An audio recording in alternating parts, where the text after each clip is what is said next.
खपराखोल थाना देद्रह ग्राम में सामान्य मोबाइल छड़ाई नेबा घटना रे अज्जू प्रधान को तंटी चिपी बंध आड़ी हत्या घटना रे खपराखोल पुलिस दुई अभियुक्त को गिरफ्त कर आज पाटनागढ़ कोर्ट को पठाई।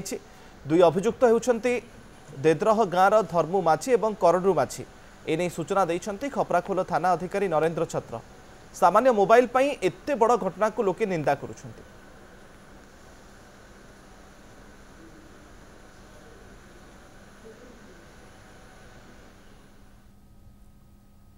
खपराखोल थाना देद्रह ग्राम में सामान्य मोबाइल छड़ाई नेबा घटना रे अज्जू प्रधान को तंटी चिपी बंध आड़ी हत्या घटना रे खपराखोल पुलिस दुई अभियुक्त को गिरफ्त कर आज पाटनागढ़ कोर्ट को पठाई।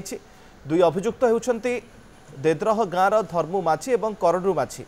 एने सूचना देइछंती खपराखोल थाना अधिकारी नरेंद्र छत्र। सामान्य मोबाइल पई एत्ते बड़ घटना को लोके निंदा करुछंती।